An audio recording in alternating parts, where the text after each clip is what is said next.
Lá na Noruega, na Dinamarca, nos países nórdicos, inclusive a palavra bringen vem de uma palavra nórdica que quer dizer colocar fogo, né? É brendir, né? Eu não sei, eu não falo norueguês, mas alguma coisa. É isso mesmo. Que é de marcar o gado para diferenciar, para saber um pouco da procedência de quem que era o gado.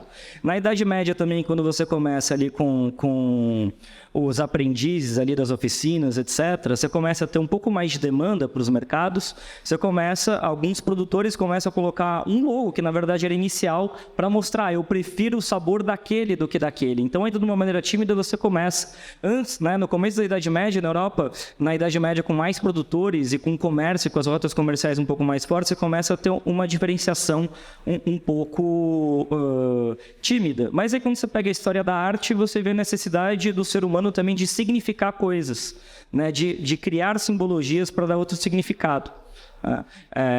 E século XVI, XVII, mais ou menos, você começa a ter o homem colocando a perspectiva na arte e assinar a escultura, assinar a obra de arte, o que antes não era feito, também para mostrar um olhar diferenciado. Eles estão falando, eu que fiz isso, não foi o outro.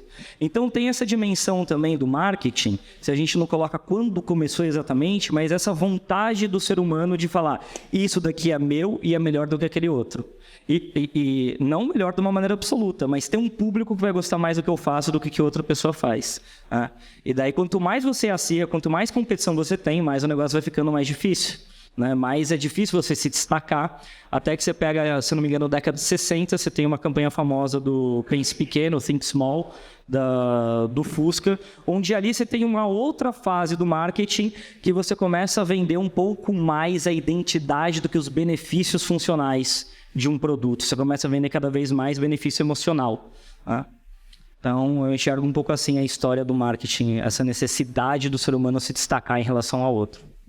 Bom, pegando então esse início, o que deu para tirar das ideias de vocês é que os contadores de história faziam marketing.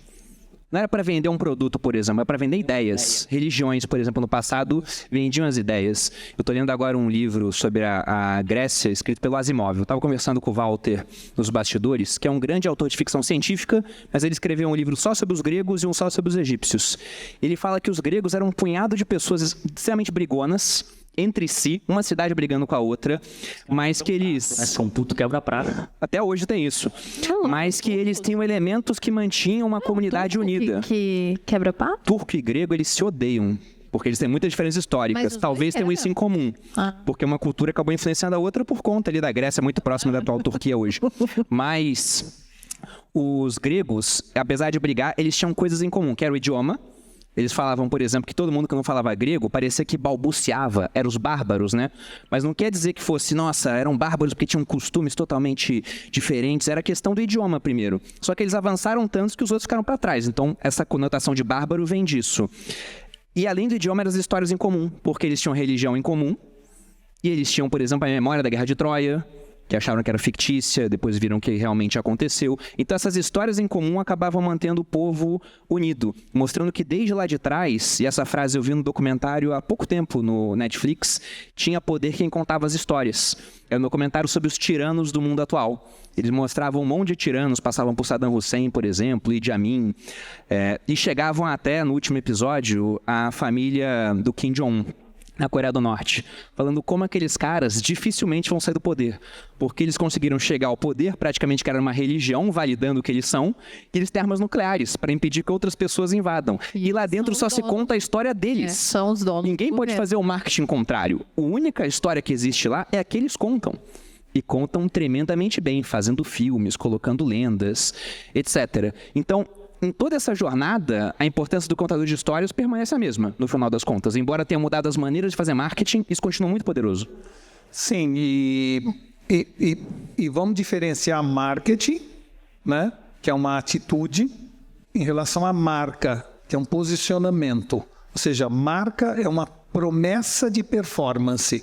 Quando eu ponho uma marca em algum produto, eu estou me comprometendo com determinada performance.